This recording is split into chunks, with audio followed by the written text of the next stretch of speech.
एक बार की बात है, एक छोटे से गांव में सैम और एलेक्स नाम के दो भाई रहते थे। वे अपने लालच और स्वार्थ के लिए जाने जाते थे। चाहे उनके पास कुछ भी हो, वे हमेशा और अधिक चाहते थे। गांव वाले अक्सर धन की अपनी अतृप्त इच्छा के बारे में बात करते थे। एक दिन एक बूढ़ा आदमी गांव में आया।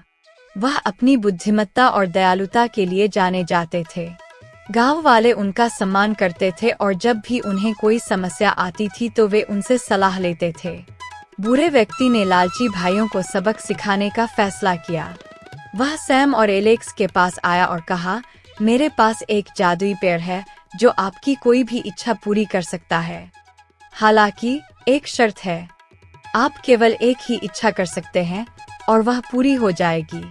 लेकिन यदि आप संतुष्ट नहीं हैं, तेरी इच्छा से तुझे दूसरा मौका नहीं मिलेगा। असीमित धन की संभावना से उत्साहित होकर भाई तुरंत सहमत हो गए। बूढ़ा व्यक्ति उन्हें एक एकांत क्षेत्र में ले गया जहां एक सुंदर पेड़ खड़ा था। उसकी शाखाएं झिलमिलाते सुनहरे फलों से लदी हुई थीं। बड़े भाई होने के नाते सैम ने सबसे पहले अपनी इच्छा पूरी की।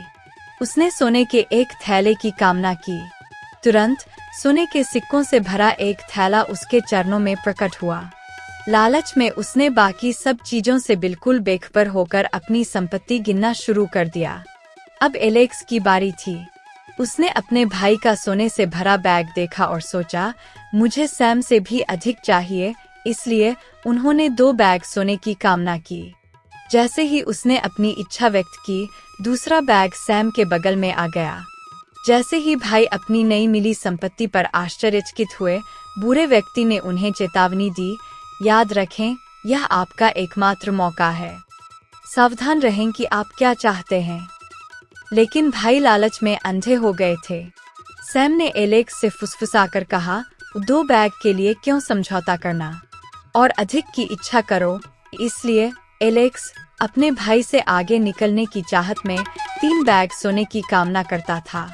उन्हें यह देखकर आश्चर्य हुआ कि थैलियां कई गुना बढ़ गईं, लेकिन इस बार सिक्के बेकार पत्तों में बदल गए। भाई हैरान और निराश थे। जादुई पेड़ ने उनके धन को किसी बेकार चीज में बदलकर उनके लालच को दंडित किया था। बूढ़ा आदमी फिर प्रकट हुआ और बोला, देखो, लालच पतन की ओर ले जाता है। तुम्हारे पास जो कुछ था उससे संतुष्ट होने के बजाय तुम दोनों और अधिक चाहते थे। अब तुम्हारे पास कुछ भी मूल्यवान नहीं है। जो तुम्हारे पास है उसके लिए संतुष्ट और आभारी रहना सीखो, क्योंकि सच्ची खुशी अंतहीन संचय से नहीं मिलती। अपने अनुभव से अभिभूत भाइयों को संतोष और कृतज्ञता के महत्व का एहसास हुआ। वे एक मूल्यवान सबक लेकर गांव लौटे और उस दिन से उन्होंने अपने तरीके बदल दिए और अधिक उदार और समझदार बन गए और ग्रामीणों का सम्मान अर्जित किया।